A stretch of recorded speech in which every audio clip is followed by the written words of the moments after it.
공산주의 말에서 두 번째 시간입니다. 항상 느끼는 건데 안 보다 봐야 반가워요. 평소에는 이렇게 인사 안 했던 것 같은데 막 두 손을 막 환영해 주시는데 저도 또 기분 좋더라고요. 강아지도 아니고. 이게 우리가 늘 익숙하다 보면은 있는 게 많습니다. 근데 그 중에 우리가 오늘 공산주의를 얘기도 하겠지만 자유라는 게 그래요. 자유라는 게 마치 공기와 같아서 우리가 누릴 때는 잘 모릅니다. 근데 이 자유를 한번 억압 당해봐야 그제서야 느낍니다. 근데 그때는 이미 늦은 거예요. 그래서 그 일이 오지 않기 위해서 깨어나야 되고 항상 바른 이 순서가 제일 중요한데 나라를 바꾸려면은 그냥 법안을 뜯어 고치면 되는 거 아닌가? 이거보다 본질적인 문제가 있습니다. 나라를 바꾸려면 개개인의 국민성과 도덕이 높아져야 돼요. 도덕 수준이. 근데 개개인의 국민성과 도덕 수준을 높일 수 있는 방법은 딱 하나입니다. 기독교 말고 없습니다. 기독교 신앙이 있어야 개개인의 도덕성이 올라가는 것이고 이런 개개인의 도덕성으로 나라 체제가 변화가 되는 거예요. 그래서 우리가 기독교 신앙을 가지는 게 우선이고 그 다음에 우리가 여러 정치 체제를 향해서 나아가야 돼요. 그래서 우선순위가 중요해요. 우리는 가장 먼저 기독교인이고 그 다음에는 기독교적 가치관에 따라서 우리가 개혁주의자가 돼야 됩니다. 가장 성경적인 신학을 믿는 그 개혁주의자가 돼야 되고 그 이후에 우리가 보수적인 정치관을 갖는 게 중요한데 요즘에는 좀 이게 순서를 전복시키는 사람들이 많은 것 같아요.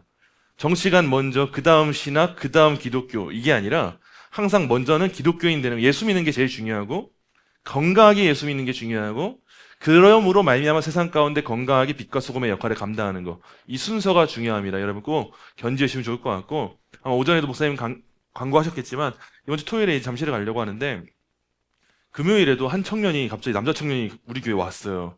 근데 얘기를 들어보니까 고등학교 때까지 모태신앙으로 신앙생활을 해오다가 이제 대학교 가고 군대 가고 하면서 신앙생활 안 하고 있던 거예요. 그래서 이제 26살인데 어찌어찌 하다가 나라의 이런 참정권 침해에 대한 사건을 알게 되고 지금 매일 올림픽공원에 가고 있다는 거예요. 그래서 금요일에도 금요기도회 때 올림픽공원에서 바로 왔대요.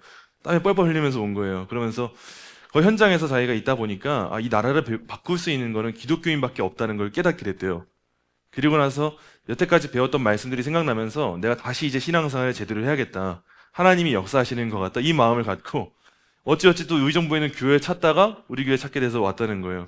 그래서 너무 잘 오셨다. 귀하다고 기도하고 돌려보냈는데 지금 올림픽공원에 있는 이 현상에 대해서 많은 의견들이 있는 것 같은데 딱 두 부류인 것 같아요.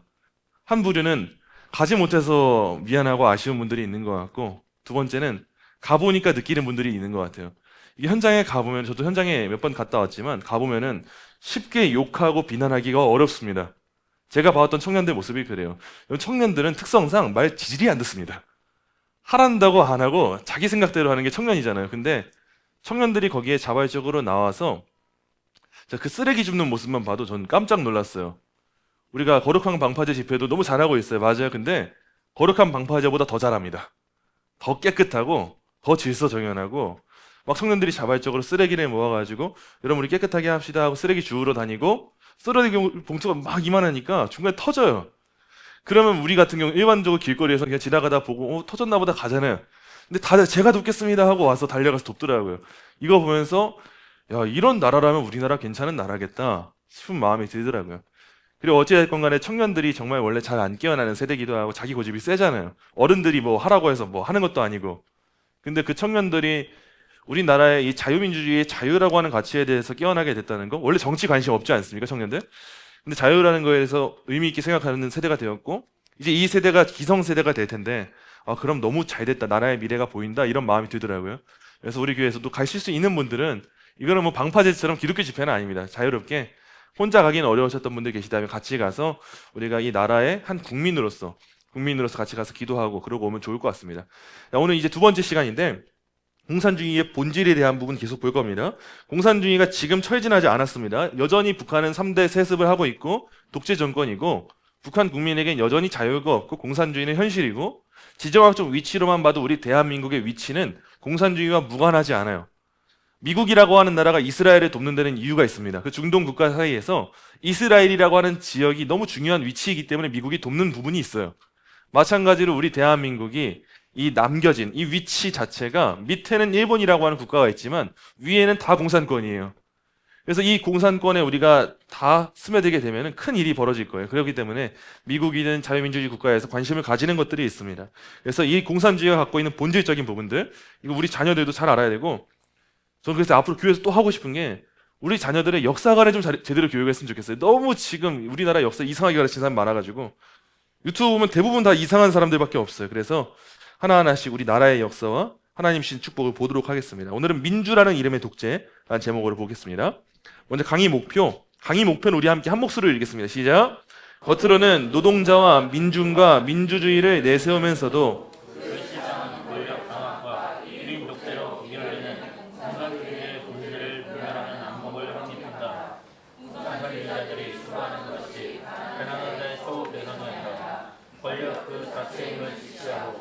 그 권력을 위해 윤리와 진리마저 수단으로 삼는 혁명을 위한 윤리, 정의 혁명가를 길러 권력을 장악하는 혁명을 위한 조직, 그리고 무제한의 폭력을 민주주의로 포장하는 프롤레타리아 독재론의 정체를 차례로 살핀다.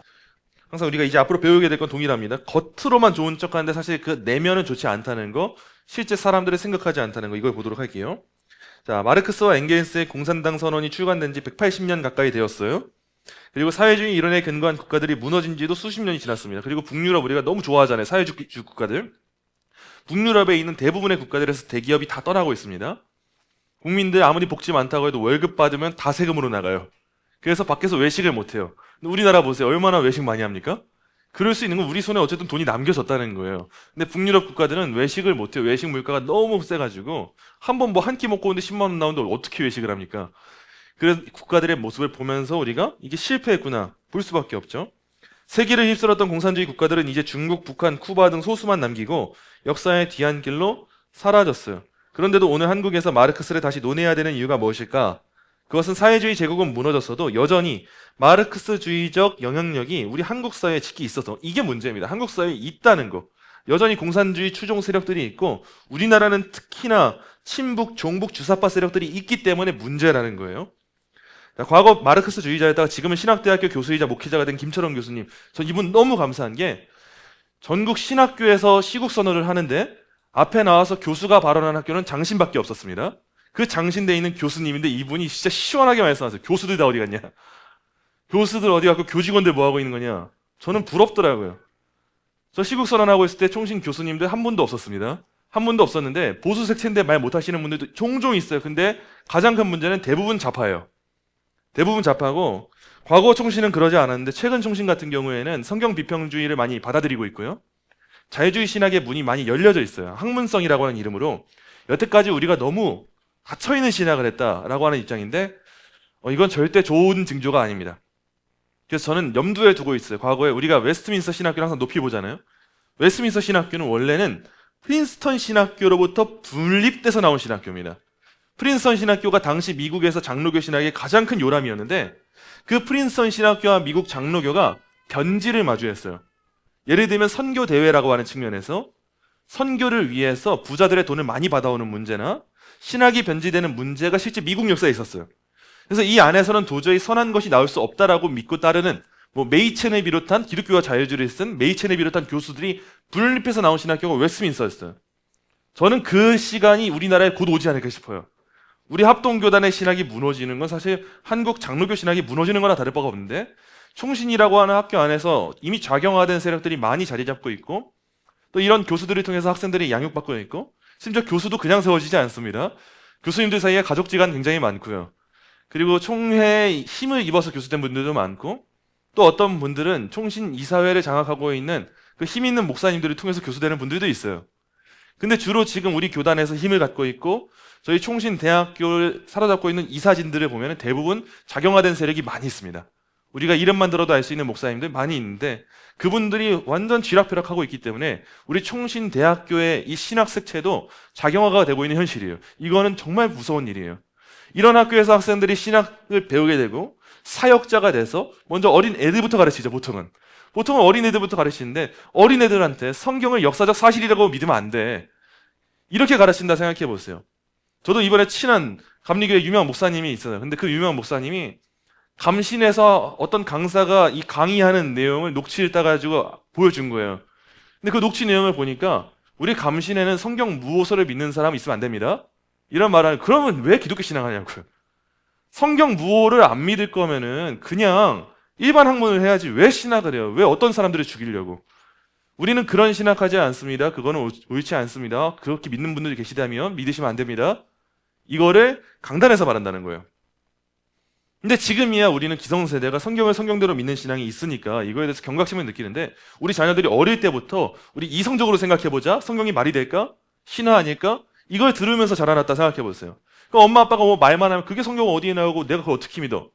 말해버리면은 이제는 성경을 제대로 믿는 신앙인들이 없다면 이 나라 미래가 어떻게 되겠어요? 당연히 안 바뀌죠. 이런 거에 대해서 우리가 위험성을 느껴야 된다는 거예요. 그런 점에 있어서 저는 김철원 교수님 너무 감사하더라고요. 우리 교단도 못하는데 이 통합교단에서 장신대 교수인 분이 이분은 실제 자기가 마르크스 주의자였던 거예요. 그러다가 이념을 전향을 하다 보니까 뼈저리게 느끼신 거죠. 이분이 이런 식의 말씀하신 거예요. 남한의 정통 마르크스주의 이론가들이 이미 1980년대 말, 1990년대 초에 사회 구성체 논쟁에서 세계적 수준에 도달했다. 이걸 증명했다라고 실제로 마르크스주의자였던 분이 말하는 거예요. 우리 한국교회에서 이런 좌파 문제, 작용화 문제를 처음에 많이 지적했던 분 중에 하나가 이정훈 교수님이에요. 근데 이정훈 교수님의 말이 굉장히 논리가 있고 일리가 있었던 이유가 뭐냐면 그분이 실제로 교회를 핍박하는 법안들을 내세우는 사람이었기 때문이에요. 그분이 실제로 그런 분인데 본인이 회심하고 나와서 기독교적인 목소리를 내니까 사람들이 그래 저 사람 말은 들을만하다 이거잖아요. 마찬가지로 김철원 교수님도 그냥 꼰대가 아니라 실제 본인이 이런 주사파 세력이고 마르크스 주의자였는데 실제로 본인이 전향해서 말을 하는 내용이 이런 거라는 거예요. 실제 8, 90년대 실제 운동권 시대 때 많은 진짜 선량한 양심으로 운동권이 된 사람들도 있겠지만 선동가들이 있었고 간첩들의 활동이 있었다. 이거를 지적하는 거예요. 이런 논쟁을 모은 책 한국사회 구성체 논쟁의 편집자인 조희연, 여러분 조희연 아셔야 됩니다. 서울시 교육감이 되었던 사람이 조희연 교육감. 이 사람이 대중과 사회를 좀 더 급진화해서 뚜렷한 계급의식을 갖도록 해야 된다라고 하는 발언을 했는데 이제 우리는 이런 단어에서 분별해야 돼요. 뚜렷한 계급의식을 왜 갖도록 해야 되는가? 이 발언에서 우리가 이상한 걸 캐치해야 돼요. 마르크스 이론의 핵심인 계급 이론이라는 용어를 교육 책임자가 사용한 거예요. 또한 한 고등학생은 교과서 국정화 반대 인터뷰에서 저는 프롤레타리아 계급입니다. 사회 구조와 모순을 바꿀 수 있는 건 오직 프롤레타리아 레볼루션 뿐입니다. 혁명을 일으켜야 됩니다. 말한 거예요. 부르주아 계급, 프롤레타리아 계급, 사회 구조, 프롤레타리아 레볼루션. 이런 짧은 인터뷰에 마르크스 핵심 이론이 다 담겨 있어요. 교육감이 교육 정책을 바꾸니까 교과서를 만지니까 국정 교과서가 역사관이 왜곡되어 있으니까 학생들 다 똑같이 배워요. 마르크스의 그림자가 여전히 짙고 그런 상황 가운데 우리가 이 대한민국에 살아가야 되기 때문에 마르크스주의에 대해서 알아야 된다는 거예요. 그래서 저는 이 역사관이 굉장히 중요하다고 생각을 합니다. 역사라고 하는 건 최대한 객관적으로 평가하고 보완해야 되는 건데 우리나라의 이 전쟁 기념관에서 6.25 전쟁을 설명하는데 중국식의 입장이라고 말해도 항미전쟁이라고 말하는 게 말이 되는 소리예요, 그게? 아니, 지금 그 6.25 전쟁을 통해서 우리가 이 아름다운 자유를 누리고 있는 시대인데 전쟁 기념관에서 6.25를 항미전쟁? 이 미국이 개입돼가지고 한국과 북한이 어쩔 수 없이 전쟁할 수밖에 없었던 것? 이렇게 묘사한다면 그거는 말도 안 되는 소리. 제가 요즘 제일 많이 하는 소리가 말도 안 되는 소리라는 말 제일 많이 하는 것 같아요.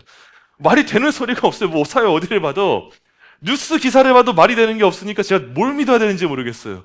믿을 건 진짜 성경밖에 없어요. 뉴스를 봐도 말이 안 되고 유튜브를 봐도 말이 안 되고 주변을 봐도 말이 안 되는데 진짜 이게 이상한 신세계예요. 나라가 6.25 전쟁, 적어도 6.25 전쟁은 왜곡하면 안 되는 거 아니에요, 이거는? 북한이 우리한테 먼저 침략을 했다는 거, 우리가 먼저 쳐들어왔다는 거 인정할 수밖에 없는 거고, 공산주의 세력과 자유민주주의 세력의 대결이었다는 거 인정할 수밖에 없는 거고, 이런 상황 가운데 미국이 우리나라를 도와줘가지고, 인천 상륙 작전을 통해서 우리나라가 자유를 회복하게 된 거야 되는 게 이게 팩트 아닙니까? 근데 제가 잘못된 걸 배웠나 싶어요. 이런 식의 역사관을 가르치니까, 이게 우리가 하나하나 이제 우리 교회 아이들부터라도 역사를 제대로 배워야겠다 싶더라고요. 제가 전에도 말씀드렸지만 이승만 대통령이 부정선거를 하야했다? 말만 보면은 팩트예요. 근데 그걸 통해서 이승만 대통령은 부정선거론자다. 이렇게 프레임을 씌워버려요. 자세히 보니까 부통령 부정선거를 이승만 대통령 모르게 진행했는데 이승만 대통령이 알고 나서 자유민주주의를 지키려면 부정선거 문제 짚어야 된다. 하고 하야했다는 내용까지 봐야 되는데 이거는 안 보여주고 부정선거 때문에 하야했다 이러니까 애들이 이승만 대통령을 국부로 보는 게 아니라 대단한 사람 보는 게 아니라 안 좋은 사람으로 보죠. 역사의 이 공과 가를 다 봐야 되는데 골고루 보여주지를 못해요. 뭐 이승만 대통령이 다 맞는 말만 했고 맞는 것만 했겠어요. 사람인데. 분명히 그분이 남긴 실수도 있단 말이죠. 박정희 대통령을 통해서 우리나라가 발전하고 진보한 게 있는데 반대로 그분을 통해서 우리나라가 깎아먹은 게 있단 말이죠. 전두환 대통령 안 좋은 점 많이 있습니다. 근데 그때 우리나라 깡패들, 조폭들 사라진 것도 사실이에요. 이런 것들에 대해서 팩트를 다룰 수가 있어야 되는데 우리나라는 이 대화 자체가 안 돼요. 뭔 말을 하면 너 그래서 극우야 극자야. 답답해가지고 진짜. 저 그래서 이런 말 할 수 우리 교회밖에 없어요. 누구 만나고 싶지가 않고 제가 대인기피증이 생기는 것 같아요. 왜 이렇게 그 사람이 싫은지. 그런 현실입니다. 네, 이어지는 거 보겠습니다. 여러분 저한테 극우냐 극자냐 하지 마세요. 저 진짜 골방 들어가 버릴 거예요. 자, 혁명과 권력이 공산주의 진짜 목표. 사유재산 폐지에는 물리력이 필요하다인데 소련의 국정교과서이자 북한 공산당 간부 교재인 정치경제학은 사회주의 혁명은 생산수단에 대한 사적 소유를 사회적 소유로 교체하며 사람이 사람을 착취하는 제도를 없애버리는 것을 목적으로 한다라고 명시하고 있어요. 그러나 개개인의 재산을 모두 몰수하여 공동소유로 전환하려면 엄청난 물리 당연하죠. 토지공개념도 마찬가지 아니에요. 이미 우리는 자본주의 사회여서 각자의 재산이 있고 소유가 있는데 그걸 국가가 운영하도록 하려면 국가가 힘을 써서 뺏어와야 돼요. 어쩔 수가 없잖아요. 이런 물리력을 인정할 필요가 있는 건데 인정을 안 해요. 이거를. 애써 모은 재산을 순순히 내어줄 사람 없죠. 내가 열심히 해서 열심히 했는데 일 안 하고 뒹굴뒹굴하고 놀고 있는 청년들한테 왜 내주고 싶어요. 차라리 열심히 하고 있는 청년들이면 우리가 장학금이라도 주죠. 근데 열심히 안 하고 빈둥빈둥 놀면서 사회 탓만 하면서 사회를 욕만 하면서 어른들 꼰대라고 하면서 해외여행만 다니고 있는 청년들한테 내가 열심히 땀 흘려 벌어온 돈을 왜 주냐고요. 차라리 그 돈을 가지고 그냥 소고기를 사 먹지. 뭐가 예쁘다고 줘요. 근데 이걸 나라가 하려고 하니까 문제인 거예요. 인간의 역사만큼이나 오래된 사유재산 제도를 폐지하려면 강력한 힘, 곧 권력이 있어야 돼요. 그래서 공산주의자가 진정 원하는 게 뭐냐? 권력입니다. 그래서 공산주의자들은 권력 장악에 몰두를 해요. 마르크스는 프롤레타리아는 제일 먼저 정권을 잡아야 하며 공산주의자의 직접적인 목적은 프롤레타리아의 정권 확립이다 라고 했어요. 그래서 계속 뒤집어 엎으려고 하는 거예요. 의석수를 차지하려고 하고 말로만 노동자의 세상을 떠들어 봐야 소용없고 정말 혁명을 이루려면 정권을 장악해야 한다는 거예요. 마르크스는 살아있는 동안 힘과 권력에 굉장히 집착한 인물이었어요. 오랜 시간 뿌리 내리게 했다는 거예요. 1850년 런던에서 마르크스를 만난 구스타프 테오프는 지적으로 대단히 타고난 사람이라 감탄하면서도 그가 증오심이 너무 강하며 유일하게 존경하는 부류가 귀족이었다. 이렇게 기록을 했습니다. 겉으로는 노동자, 농민을 위하는 척했는데 사실은 그들을 무시했고 파도하자고 외치던 귀족에게는 오히려 존경심을 보였다는 거예요. 우리나라 귀족 노조가 딱 이래요. 말로는 노동자 인권 말하는데 보면 그 귀족 노조들은 엄청난 성과금을 받고 있고 돈을 다 가르치고 있잖아요. 이런 모습들을 보면서 우리가 환멸감을 느끼는 게 상식 아니에요. 테오프의 증언은 이렇게 이어집니다. 그는 그렇지 않다고 힘을 줘 이야기했음에도 나는 개인적인 권력의 획득이 그의 모든 노력의 목표라는 인상을 받고 그와 헤어지게 되었다. 그래서 차라리 제가 이 나라에 기대하는 건 그거예요. 제발 국회의원들 그 구멍난 구두 좀 안 신었으면 좋겠어요. 그 사람들 가난하다고 생각하시는 분 있으세요? 저는 한 번도 그렇게 생각해 본 적이 없어요. 아무리 코스프레 하고 다니고 땀 삐질삐질 흘리고 다녀도 그래도 다 우리보다 좋은 집 살잖아요. 다 우리보다 좋은 차 타고 재산 많잖아요. 근데 그 후보지 보면은 그 재산 없다고 나오는 거 믿으십니까? 저는 안 믿어요. 제가 너무 부정적인 사람인지 모르겠는데 못 믿겠어요. 선거철만 되면 시장 방문하는데 평소에 시장 오던 사람들이냐고요, 그 사람들이. 제발 그럼 차라리 전 솔직했으면 좋겠어요. 저는 원래 백화점 다닙니다. 저한테 이런 부가 있어가지고 그렇게 삽니다. 아파트 투자했습니다. 이게 뭐 잘못됐습니까? 차라리 그러면 저는 차라리 저 사람이 솔직하다. 전 열심히 일해서 제 사업체를 읽었습니다. 그래서 열심히 일한 사람한테 많은 세금을 걷는 건 부당하다고 생각을 합니다. 이렇게 말하면 더 진정성이 있다고 느껴지는데 아닌 척 서민 코스프레는 다 하면서 잘 보면 정책 가운데 모든 국민들 전세 못 살게 만들죠. 월세 비싸지게 만들죠. 집 못 사도록 금리 엄청 오르게 만들죠. 또 나라 환율은 엄청 오르게 만들죠. 국민들 개인 투자자들 결국 나중에 돈 다 잃도록 이상한 주식판을 만들죠. 이런 거에 대해서 제가 이상한 거예요? 저는 아무리 생각해도 제가 이상하진 않은 것 같은데 다 제가 이상하대. 뉴스를 보면 제가 이상하대요. 그런 사회를 지금 만들고 있는 것 같아서 아쉬워요. 이런 마르크스의 계승자들 똑같습니다. 스탈린은 모든 혁명의 근본 문제는 권력 문제네. 그러니까 다 남 탓이야 보면서 죄의 문제와 똑같아요. 김일성도 혁명에서 기본 문제는 정권 문제 이렇게 말했어요. 가난한 자의 인권이나 착취당하는 자의 존엄이 아니라 권력이야말로 그들이 입으로 직접 털어놓은 혁명의 목적이. 그래서 이 사람들은 항상 계급 투쟁을 하기 때문에 두 가지 부류로 나누잖아요. 노동자 계급, 프롤레타리아. 그리고 자본가 계급, 부르주아. 항상 이렇게 두 가지 분류로 나눴잖아요. 그래서 항상 원하는 게 뭐예요? 노동자들, 우리나라 농민운동, 농민혁명처럼 민중들이 봉기를 들고 일어나는 거, 죽창 들고 일어나는 거, 이걸 계속 북돋아요. 그래서 노동자가 자본가를 깨뜨려야 나라가 더 유토피아가 되고 서로 잘 사는 나라가 된대요. 근데 마지막 결론을 보세요. 결론이 어떻게 됩니까?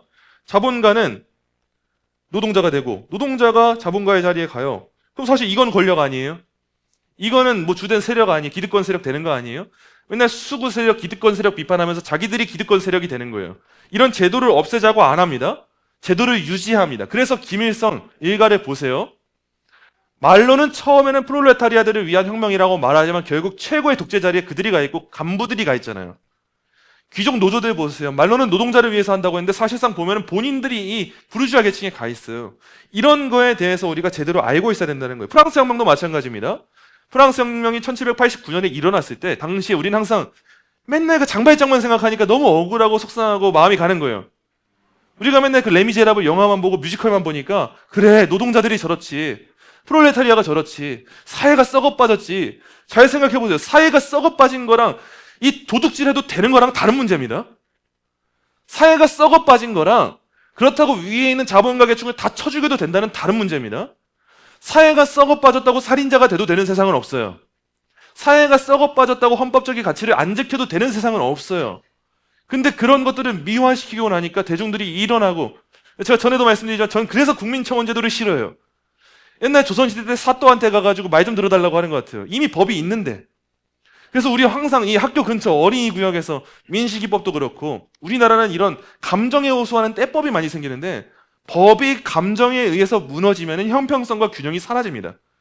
그래서 항상 이런 문제에 있어서 국민들이 깨어있고 균형을 잡아야 돼요. 자, 세 번째 파트예요. 혁명과 권력을 위한 윤리, 진리의 계급성과 해방신학이에요.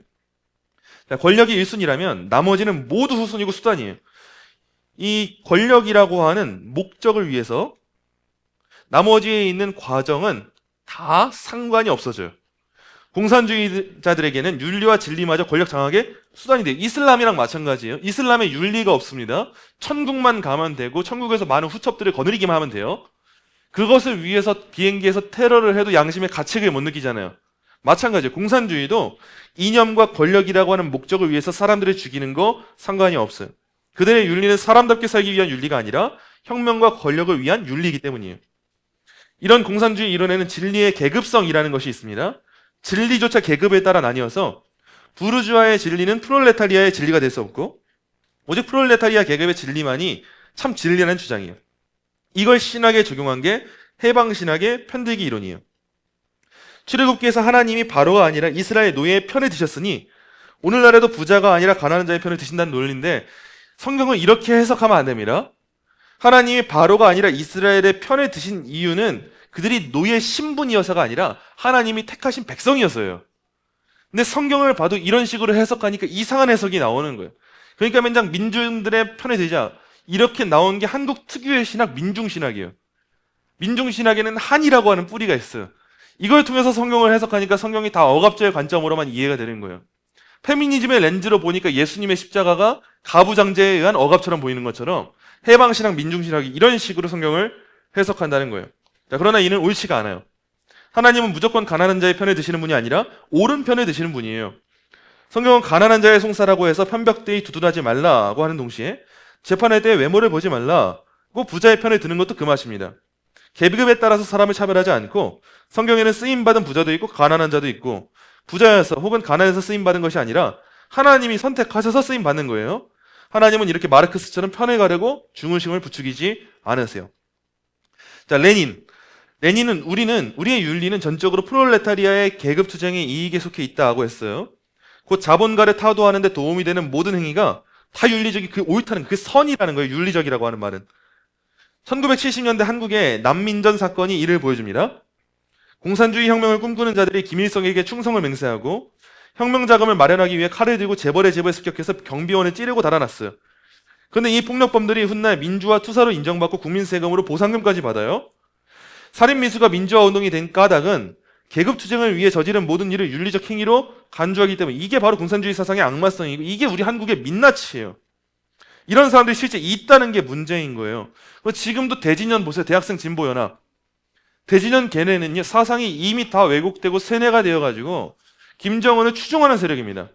그냥 한국 사회의 부조리한 걸 드러내자가 아니라 위대한 수령님이라고 실제로 얘기를 해요. 위대한 수령님 우리나라에 방문하신 걸 환영합니다 하면서 현수막 만들고 플랜카드 만들어서 가는 게 대진연 걔네들이에요. 그런 애들이 나중에 모여서 뭘 하겠냐고요. 그런 애들이 간첩들에 의해서 교육을 받았든 안 받았든 간에 사실상 이 나라에서 간첩짓 하고 있는 거 아니에요? 그러니까 계속 그런 애들이 모여가지고 국가보안법 폐지하자 소리 하는 건데 잘 생각해 보세요. 쉽게 생각하세요.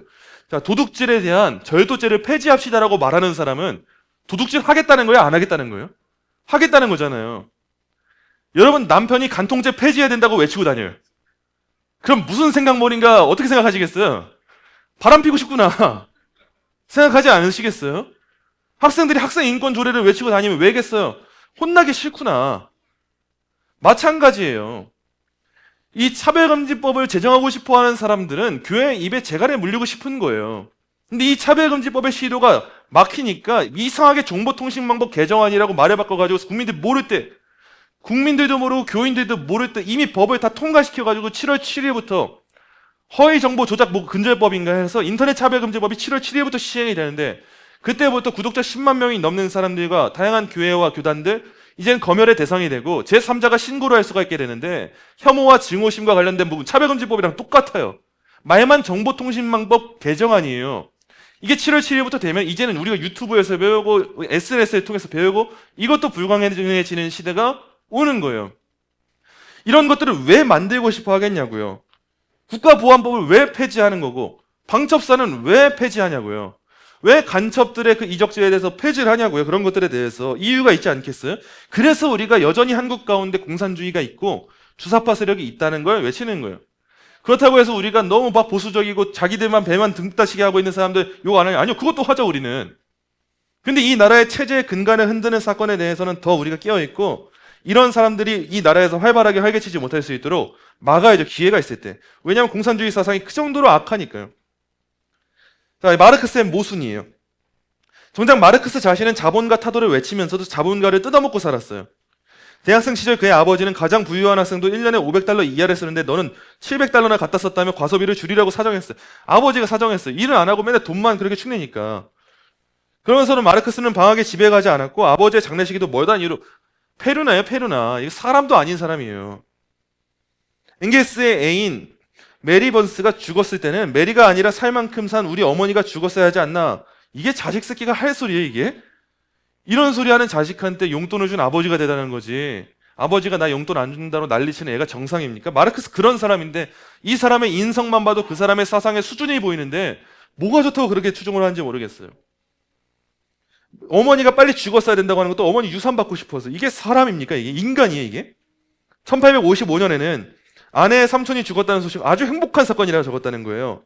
왜냐? 이것도 유산상속. 자기는 일 안 합니다. 근데 돈을 계속 받을 생각만 하고 받을 궁리만 해요. 지금 우리나라 좌파 세력들이 하는 일이 똑같아요. 청년들을 일할 생각하게 만들어야지 계속 돈 받아 먹을 생각만 하게 만들어요. 계속 뭔가 떨어지는 것만 먹게 만들고 계속 재난지원금만 주면은 끝내버리고 계속 그런 식으로 우리나라 국민들을 우매화시키는 거예요. 마르크스는 평생 스스로 노동에 돈을 벌어본 적이 없고 주된 수입원은 자본가 계급에 속한 친구 엥겔스가 계속 돈을 대주는 스폰서가 됐던 거예요. 흥미롭게도 엥겔스는 자기 아버지 회사의 돈을 착복해 마르크스에게 보냈습니다. 엥겔스도 등신이에요, 등신. 뭐가 예쁘다고 이렇게 돈을 갖다 주냐고요. 마르크스 평전에 쓴 프랜시스 위는 엥겔스는 현금 상자에서 훔치거나 아버지 회사 계좌에서 교활하게 빼돌린 돈을 정기적으로 보내줘도 윤리가 없어요. 목적을 위해서만 일하니까 도둑질이 나쁘다고 하는 윤리관이 없으니까 아버지 걸 훔쳐서 돈을 보내주는 거예요.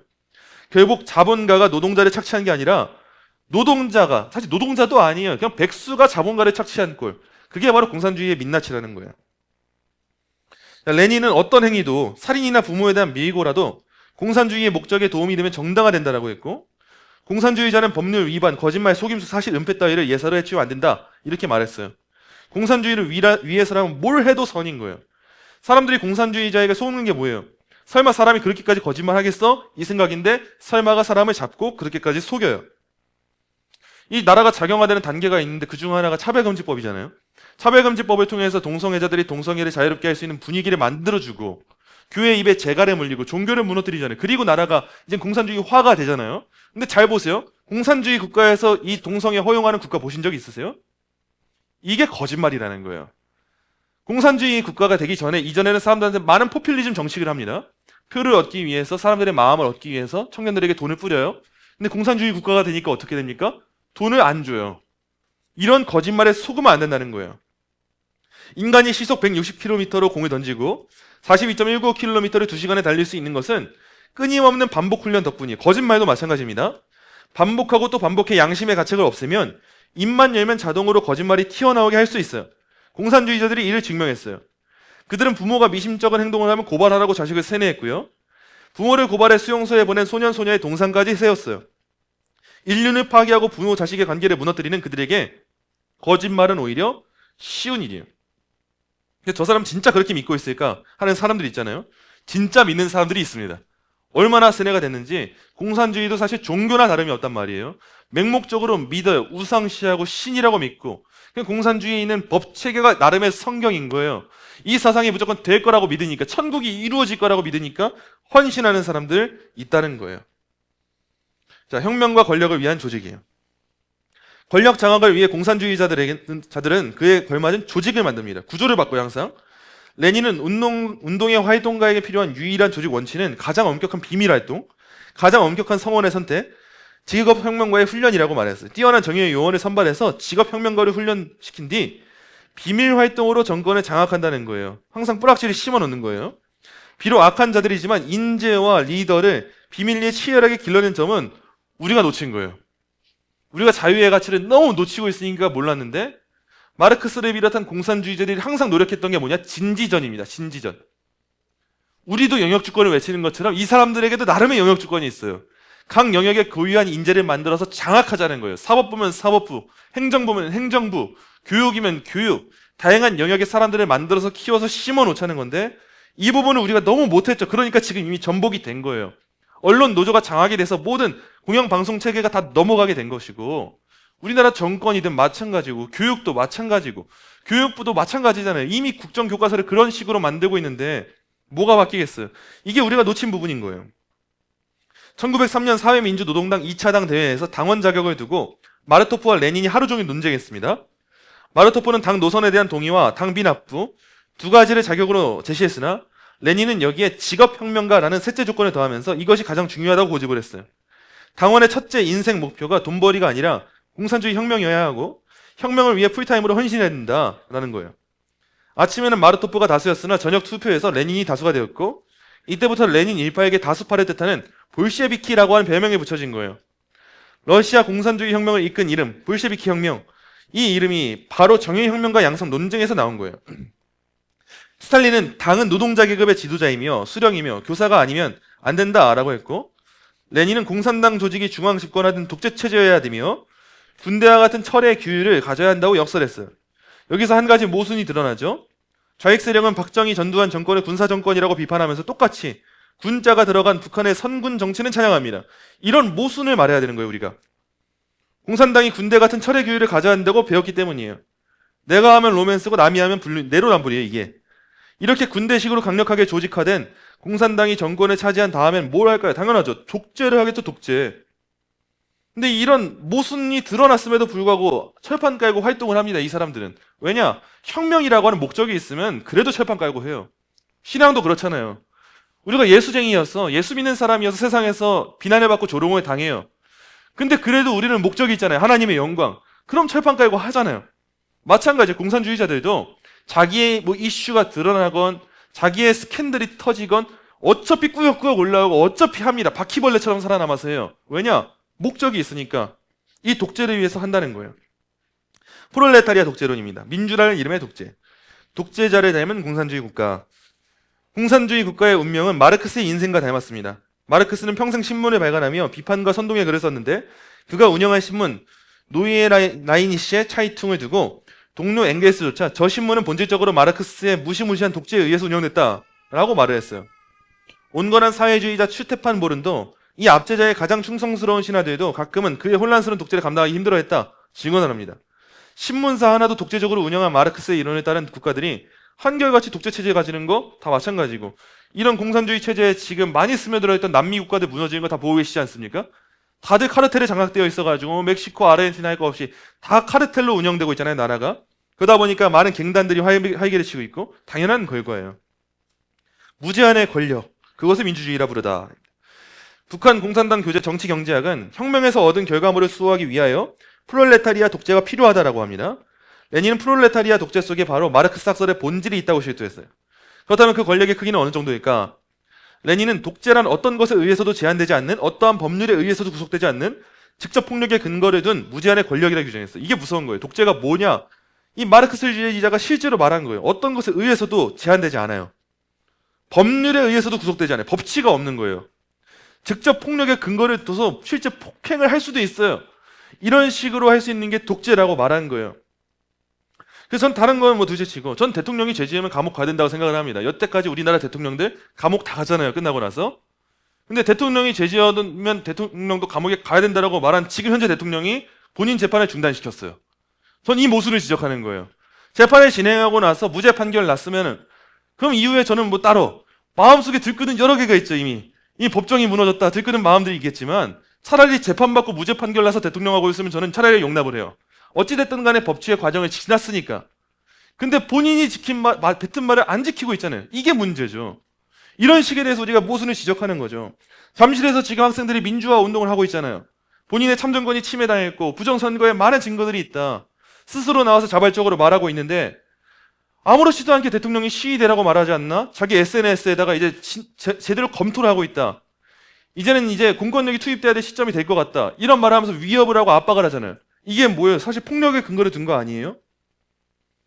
법률에 의해서 이제는 선거를 한번 점검해볼 시점이 된 것 같은데 점검을 해보지 않고 넘어가고 어떻게든 그냥 넘어가려고 하고, 과정 가운데 많은 부정이 드러났는데 부실이라고 하는 말로 물타기를 하려고 하고, 저는 이런 것을 독재라고 이해를 해요.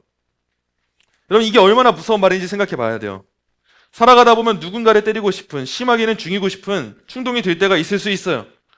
근데 우리는 그 충동을 제한해요. 이게 민주시민이고 교양이에요.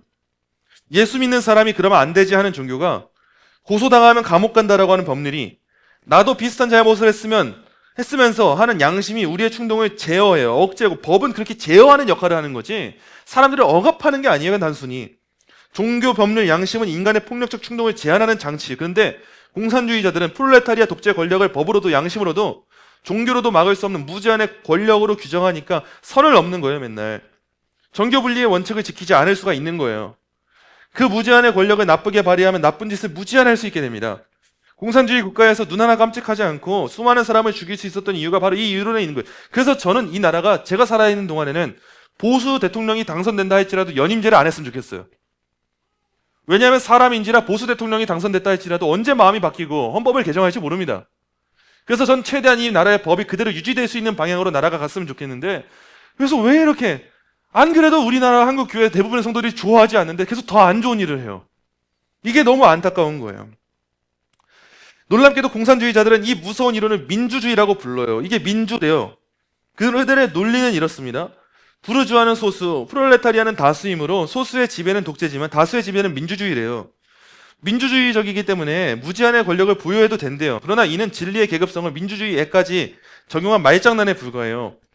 자본주의가 말하는 민주주의에는 국민주권 복수정당제, 헌법에 의한 지배, 삼권분립 같은 제도가 있는데, 공산주의가 말하는 민주주의는 그냥 다수자에 의한 지배일 뿐이에요. 이게 성경에 드러난 사건이 바벨탑 아니에요? 바벨탑 사건을 보면은 다 마찬가지예요. 국민주권 복수정당제, 헌법에 의한 지배, 삼권분립 없습니다. 개개인이 그냥 다수가 하나님을 대적해서 지배하고 싶은 그 생각, 그게 바벨탑에서 드러났고 하나님이 이 바벨탑을 무너뜨리시고 흩으셨잖아요. 역사 속에서 수많은 나라들이 이런 상황 가운데 무너지는 걸 봐왔잖아요. 그러면 이런 곳으로 가는 것을 일반 국민이, 그리스도인이 아니라도 막아야 되는 거죠. 게다가 그 다수의 지배조차 허울이에요. 프롤레타리아가 수천만 명에 이르니까 그들이 직접 통치할 수가 없어요. 그래서 공산당이 프롤레타리아의 대표가 돼서 무제한의 권력을 대신 행사하죠. 결국 또다시 그들이 원래는 원하지 않는다고 말했던 제도를 만들잖아요. 그렇게 타도했던 걸 또 하잖아요. 그래서 권력을 행사하잖아요. 권력은 무너져야 된다 말했던 사람들이 권력을 잡아요. 결국 공산당의 무한 독재가 가능해지고 이게 우리가 가까운 북한에서부터 볼 수 있잖아요. 북한 그렇게 이어지고 있잖아요. 여기에 마르크스 개인의 성품이 그대로 비극으로 이어집니다. 훗날 미국 상원 의원이 된 카를 슈르츠는 1848년 마르크스를 만난 소감을 이렇게 적었어요. 나는 태도가 그렇게 도발적이고 견디기 힘든 사람을 본 적이 없었다. 그는 마음에 들지 않은 주장이 나올 때마다 남의 말을 자르고 경멸적으로 부르주아 하고 외뱉었다. 프레임이에요.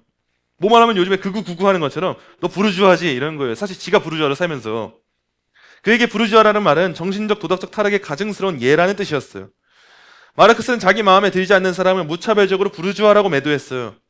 이 개인적 습성이 프롤레타리아 독재 이론과 결합하면 치명적인 권력 남용이 됩니다. 다른 의견을 내는 사람을 부르주아로 보면 그는 소수자인이 공격하고 모욕하고 죽여도 괜찮은 존재가 됩니다. 세계의 공산주의자들은 이 수법으로 반대파를 잔인하게 죽이면서 그걸 민주주의라고 부르는 거예요. 고문과 강제 수용소와 학살을 민주주의의 이름으로 가능하게 만든 것, 이것이 공산주의의 악마적 천재성이에요. 인간에게는 악이 있기에 제한이 필요합니다. 근데 공산주의는 프롤레타리아 독재의 이름으로 악이 뿜어져 나와도 된다는 면죄부를 줘요. 날개를 단 악은 마침내 괴물이 돼요. 캄보디아의 킬링필드, 북한의 정치범 수용소, 소련과 중국의 대기근이 그 참극의 증거예요. 공산주의는 인간 안에 있는 악이 얼마나 무섭고 추악한지를 적나라한 현실로 드러냈죠. 자, 이 이론이 현실에 그대로 적용되는지 확인해 보는 거예요. 소련 혁명이 성공한 뒤 프롤레타리아가 독재해야 했지만 그 수가 수천만 명에 이르렀어요. 대중이 너무 많은 거예요. 모두가 정치 지도자가 되면 농사와 공장 일은 누가 하겠어요? 그래서 프롤레타리아를 대표하는 공산당이 권력을 행사하게 됐어요. 그러나 공산당원도 수백만 명이라 동시에 독재할 수 없으니까 소련 공산당사의 지침대로 당을 중앙 집권적으로 조직합니다. 그래서 당 위에 또 다른 기구를 세워요. 레닌은 당 중앙위원회의 지도적 지령 없이는 어떤 국가기관도 중요한 문제를 결정할 수 없다라고 했어요. 결국 프롤레타리아 위에 공산당이, 공산당 위에 중앙위원회가 있게 되니까 프롤레타리아가 눈에 들어오겠냐고, 이 사람들 목소리가 정치에 들어가겠냐고요. 안 들어가요.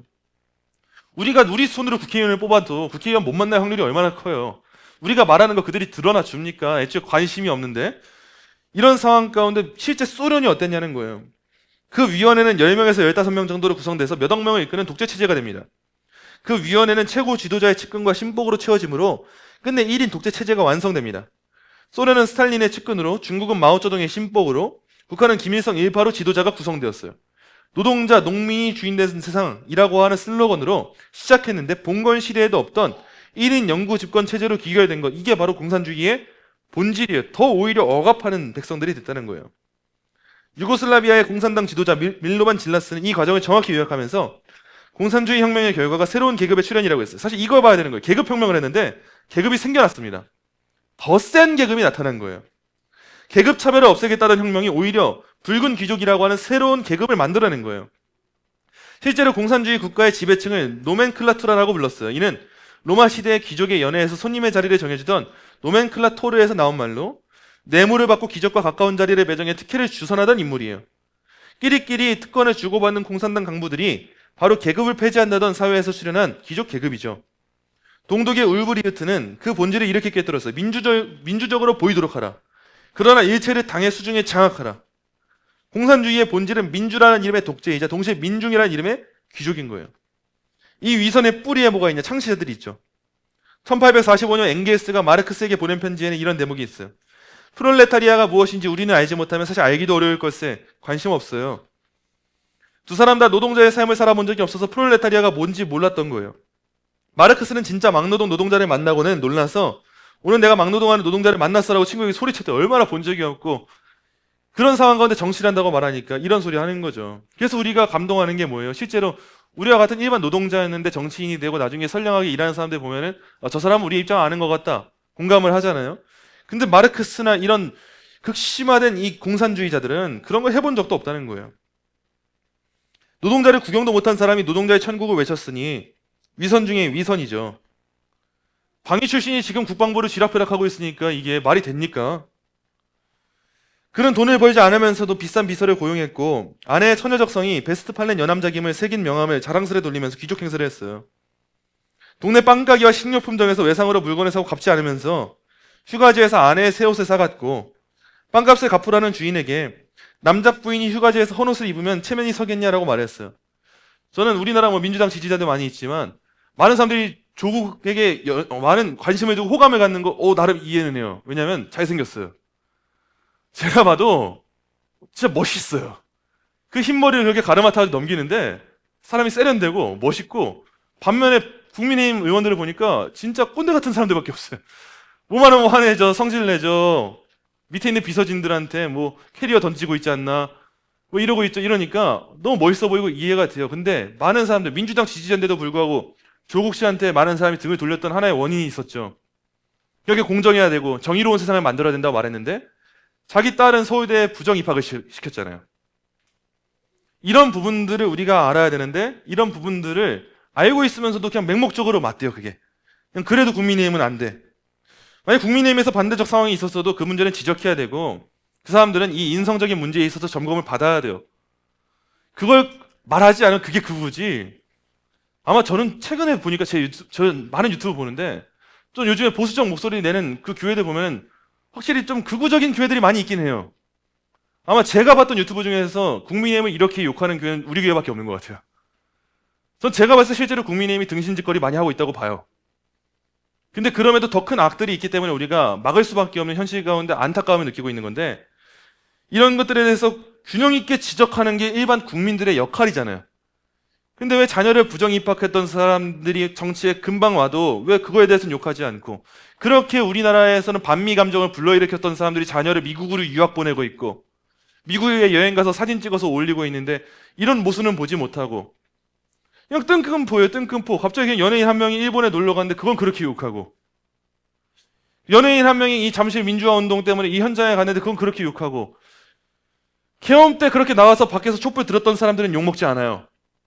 그럴 자유가 있다는 거는 지금 이 참정권 문제에 있어서 목소리를 낼 자유가 있다는 건데, 이 나라는 이거 아니면 이거 아니면 이거 다 극단적으로 치밀어서 이런 나라가 된 게 얼마나 안타까운지 몰라요. 근데 일반 대중들은 잘 느끼지 못하지만 이런 분위기를 만드는 엘리트 계층이 있어요. 언론이 이 분위기를 만들고 실제 국회의원들이, 정권 맡은 위정자들이 이런 분위기를 만들어요. 그 한마디 한마디 주옥 같은 한마디로 한순간에 프레임을 씌워요. 민주화 운동에서 청년들이 열심히 일해도 시위대 세 글자 나오면 끝납니다. 그거는 민주화 운동이 아니라 시위가 되어버려요. 극단적인 성향을 가진 사람들의 시위. 이번 참정권 문제에 있어서 부정적인 증거가 많이 나타났다고 말하는데 음모론이라고 말붙이면 끝나요. 차별금지법 반대하는 교회들을 향해서 개신교 극우라고 말붙이면 끝나요. 이런 프레임을 우리가 제대로 이해하고 있어야 되는 거 아니에요? 그러면서 우리는 이 셰퍼가 그랬던 것처럼 그들의 위선과 모순을 하나하나 짚어주면서 바꾸는 거예요. 자, 이런 진짜 위선은 진짜 사회주의자에 대한 태도에서 가장 분명히 드러나요. 의사 안드레아스 고트샬크는 치료비를 받지 않고 가난한 노동자와 농민을 돌본 존경받는 인물로 켈른 노동자협회를 조직하자마자 8,000명이 가입했습니다. 같은 시기 마르크스의 신문 구독자는 5,000명이었어요. 권력이 다른 사람에게 넘어갈 판이 되자 마르크스는 진짜 가난한 자를 도운 고트샬크에게 무지막지한 비난을 퍼부었어요. 가짜는 진짜를 보면 열을 받거든요. 우리나라도 다르지 않아요. 5,000년 만에 처음으로 토지개혁을 단행해서 농민에게 땅을 나눠준 이승만, 한 세대 만에 3천만이 넘는 국민을 빈곤에서 탈출시킨 박정희, 이들에 대해 독재는 잘못이지만 그 일만큼은 잘했다라고 인정하는 좌파를 보면 저는 이해를 해요. 독재는 잘못했어요. 근데 일은 잘했네. 차라리 인정이라도 하면 좋겠어요. 지금 새마을 운동을 여러분 아프리카 나라에서 따가서 하고 있는 거 아세요? 실제 한글 그대로 새마을 적혀있고 우리나라에서 하던 그 초록색 노란색 그 깃발을 지금 아프리카에서 조끼 입고 하고 있어요. 그거를. 왜냐면 그 새마을 운동이라고 하는 게 실제 우리나라 국민성을 많이 일깨워줬거든요. 그 사람들 뭔 말인지도 모르는데 가슴팍에 조끼에 새마을 써 있는 거예요. 옛날에 했던 그대로. 이런 것들에 대해서 내 집 앞마당 쓰는 거 사실 이거 도덕성 훈련이에요. 이런 것들에 대해서 인정해주는 좌파를 보기가 어려워요. 입으로는 가난한 자와 민중을 운운하면서 정작 진짜 가난한 백성을 먹인 지도자에게는 욕설과 저주를 퍼부어요. 마르크스가 고트샬크에게 했던 그대로예요. 마찬가지로 우리한테 이런 관점들이 필요한 것 같아요. 내 성향에 맞지 않아도 그 각 개개인을 봤을 때 잘한 점은 잘했다고 인정해주면 돼요. 그리고 못한 점을 못했다고 말하면 되는데 무조건 내가 까내리고 싶은 것만 까내리고 인정하고 싶은 것만 인정하니까 문제가 되는 거고, 이거는 교회가 올바르게 행동하지 못하는 거예요. 저는 제가 느끼는 안타까움은 그거예요. 왜 그렇게 좌파들은 실제로 인품이 좋아 보이는 사람들이 많아요. 근데 왜 그렇게 보수 진영 정치인들한테는 인품이 진짜 아장난 사람들밖에 안 보일까? 이 생각이 들고, 좌파들은 그래도 자기 당론이 있고 목적이 있으면 하나에서 결합하고 함께 갈 수 있는 모습을 많이 보여주는데, 이걸 보면서 국민들이 감동을 받는 건데 왜 항상 보수에서는 자기 밥그릇 챙기느라 맨날 분열하고 맨날 싸우고 있고 네가 맞네 내가 맞네 하고 있을까? 왜 이렇게 오합지졸일까? 이런 마음이 들어요. 이런 거를 건강하게 분별하려면 우리가 제대로 알고 깨닫고 배워서 하나하나 비판하고 평가할 수가 있어야 돼요. 그래야 국민성이 올라가는 거예요. 결론이에요. 이사야가 5장 20절에서 이렇게 경고를 했어요. 악을 선하다 하며 선을 악하다 하며 흑암으로 광명을 삼으며 광명으로 흑암을 삼으며 쓴 것으로 단 것을 삼으며 단 것으로 쓴 것을 삼는 자들은 화 있으신저. 지금 대한민국이 이 단계를 통과하고 있는 것 같아요. 400만 명을 굶겨 죽이고 6.25 전쟁으로 수백만을 죽거나 다치게 하고 정치범 수용소를 운영한 체제를 선이라고 말하는 사람들 다 그냥 북으로 보내버려야 돼요. 대진년 애들 그냥 보내버려야 돼요. 그렇게 자기 부모님들의 그 자본을 축내면서 많은 사랑받으면서 공교육 다 받으면서 자라나고 나서 이 나라를 체제를 비판하고 북한을 찬양한다? 그냥 보내줬으면 좋겠어요. 제가 비행기 표값을 내주고 싶어요. 그거는. 가난한 백성을 배불리 먹인 지도자를 악하다 하고 욕하는 일, 이런 것들이 벌어지고 있죠. 선을 악이라 하고 악을 선이라 한 결과는 심판입니다. 잠언 11장 11절은 성읍은 정직한 자의 축복으로 인하여 진흥하고 악한 자의 입으로 말미암아 무너지느니라 라고 하고 있어요. 한강의 기적을 이룬 대한민국이 악한 자의 힘, 곧 거짓의 목소리로 말미암아 무너지고 있어요. 그 무너짐이 오래 갈 수 있습니다. 정직한 입술을 틀어막고 거짓을 퍼뜨려온 역사가 길어졌고 선을 악으로 악을 선으로 받아들이도록 세뇌된 세대가 사회 주역으로 진입하고 있기 때문입니다. 자, 고독을 받아들이는 진리의 사람. 세뇌의 공작이 성공한 시절 깨어있는 그리스도인은 고독합니다. 어쩔 수 없어요. 그리스도인은 고독할 수밖에 없어요. 선을 선이라 말하기에 고독하고 악을 악이라 말하기에 고독합니다. 그러나 고독할 수밖에 없다면 그 고독을 받아들여야지 어떡하겠어요? 이 잔을 피할 수 없다면 그냥 받아들여야지 어떡하겠어요? 권력에 아첨하고 무리에 아부하려고 진리의 고독을 피할 수는 없어요. 어차피 홀로 와서 홀로 가는 인생이니 쌓인 외로움에 진리를 따르는 한층을 더한다고 특별히 억울할 것도 없어요. 오히려 고독에는 선물이 있습니다. 진리를 위한 고독을 스스로 받아들일 때 카리스마가 빛나고 자부심이 솟구쳐요. 거짓의 물결에 휩쓸리지 않고 혼자 잘 살려고 침묵하지도 않고 진리를 위해 투쟁하는 삶에는 숭고한 매력이 있어요. 진실을 외치기 위해 대가를 치러야 하는 시대는 오히려 선을 선이라 악을 악이라 정의를 정의라 말하는 용감한 의인으로 살 수 있도록 하나님 주신 기회예요. 여러분 그렇다면 축복 아닙니까? 전 이 시대에 오히려 구별이 된다고 생각을 해요. 진짜와 가짜가 드러나는 시대가 지금 이 시대라 생각을 해요. 아무리 봐도 제가 봤을 때는 정권이 계속 교회를 억압하고 핍박하고 있는 방향으로 가는데 그렇다고 해서 막 겁에 먹어가지고 우리 교회 죽는 거 아니야? 사라지는 거 아니야? 나 어떡하지? 이러면 안 돼요. 그런 시대여도 우리는 우리가 해야 될 역할하고 진리를 지키면 됩니다. 감옥 가야 된다면 감옥 가면 되는 거예요. 조사받으라고 하면 조사받으면 되는 거예요. 저는 이제 조만간 교회 지도자들도 조사받으러 가는 날들이 많지 않을까 싶어요. 작은 교회고 큰 교회고 상관이 없더라고요. 요즘 보니까 설교 시간에 뭐 말 한마디 하면은 작은 교회여도 다 잡혀가더라고요. 우리 교회라고 뭐 그런 시간 안 오겠습니까? 당연히 올 수밖에 없죠. 근데 그것보다 중요한 건 따로 있어요. 조사 받냐 안 받냐 잡혀가냐 안 갔냐 이거보다 중요한 건 우리가 하나님이 신 기회 가운데 우리가 외쳐야 될 걸 외치고 있냐 안 외치고 있냐 이게 중요합니다. 우리 자녀들 만약에 신앙 때문에 대학 진학 못할 수 있어요. 근데 그건 그렇게 중요하잖아요. 천국 가는데 어디 대학 나왔는지가 중요하진 않아요. 근데 적어도 대학 진학 문제를 두고 신앙을 지키기 때문에 대학을 진학 못한 우리 자녀들이 있다면 하나님이 그 자녀를 얼마나 높이 키우시겠어요. 그런 자녀로 키워야지 세상이 침묵하랬다고 침묵하는 자녀로 키우면 안 되잖아요. 세상이 진리를 버리라고 했다고 진리를 버리는 자녀로 자라면 안 되잖아요. 저는 늘 마음 가운데 한 구석에 폴리갑을 마음에 두고 살아요. 폴리갑이 외친 그 목소리가 저한테 늘 다가와요. 내 평생 동안 주님이 단 한 번도 나를 모른다고 부인하지 않으셨는데 내가 어떻게 주님을 부인하냐 이러면서 산채로 불에 타서 죽었던 게 폴리갑이잖아요. 마찬가지 이 시대 크리스천들에게 그런 날이 오고 있는 것 같아요. 두 가지입니다. 이런 날이 오면 슬프고 속상하고 힘들죠. 맞아요. 근데 두 번째예요. 역사적인 이 증명의 기회, 하나님 나라 역사책에 기록될 기회, 그 고귀한 기회가 우리에게 오고 있는 것 같아요. 이 기회 가운데 여러분은 어떤 자리에 서시겠습니까? 주님은 날 한 번도 부정하지 않았고 부인하지 않았는데 나는 주님 모릅니다 말하고 그냥 도망가실 거예요? 저는 우리 교회가 그러지 않았으면 좋겠어요. 그럴 것 같은 교회들 많이 보여요. 근데 그런 성도를 양육하는 교회라면 교회가 왜 필요한가 싶어요. 저는 그냥 사역자로서 제가 만약에 성도들을 양육하고 목양하는데 그냥 흐지부지한 성도, 이 시대 가운데 흐지부지한 성도 목양할 거라면 내가 왜 사역자로 살아야 되나 의심이 들어요. 살아가야 될 이유가 없잖아요. 그거는 하나님이 이 시대에 저를 부르셨다면 이 시대 가운데 목숨 걸고 증인의 길에 갈 수 있는 사람들을 양육하는 게 저한테 맡겨진 책임일 텐데 그걸 안 하면서 사역하는 자리, 저는 그럼 차라리 사역을 안 하겠어요. 그래서 우리 교회가 저는 목에 칼이 들어가고 과거에는 말로만 말했어요. 순교가 진짜 있겠어? 핍박이 진짜 있겠어? 근데 그 핍박을 아마 보게 될 것 같아요. 그 핍박을 보게 될 때 목에 칼이 들어와도 진리를 말할 수 있는 성도로, 내 옆 사람이 목에 칼이 들어와서 순교를 마주할 때 멀리 도망가는 게 아니라 이제 그게 내 차례다. 내가 다음 타자로 이어받겠다. 이런 믿음으로 갈 수 있는 그런 우리 교회가 되면 좋을 것 같아요. 적어도 의정부 땅에서 이런 믿음 가질 수 있는 교회가 몇이나 되겠습니까? 몇 되지 않을 것 같아요. 지금은 우리 자녀들 공부 잘하는 거 중요한데 더 중요한 나라에 여러 일들이 있는 것 같아요.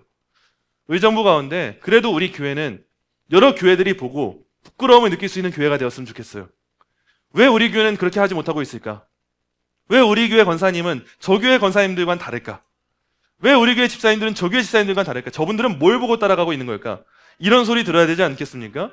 우리가 이 땅에서 칭찬 못 들어도 하나님 나라 가서 수고했다, 착한 종아, 수고했다 한마디 들으면 되는 거 아니에요? 그때 막 녹아내리지 않겠어요? 맞아요 주님, 그래도 저 인정해 주시네요. 저는 그날을 꿈꾸지 세상에서 정권에서 인정받는 거 꿈꾸지 않습니다. 이 나라의 이런 체제적인 문제들 여러분 꼭 기억하시고 이 시대 가운데 진리 앞에 결코 이 세상 앞에 무릎 꿇지 않는 저와 여러분 되시기를 간절히 소망합니다.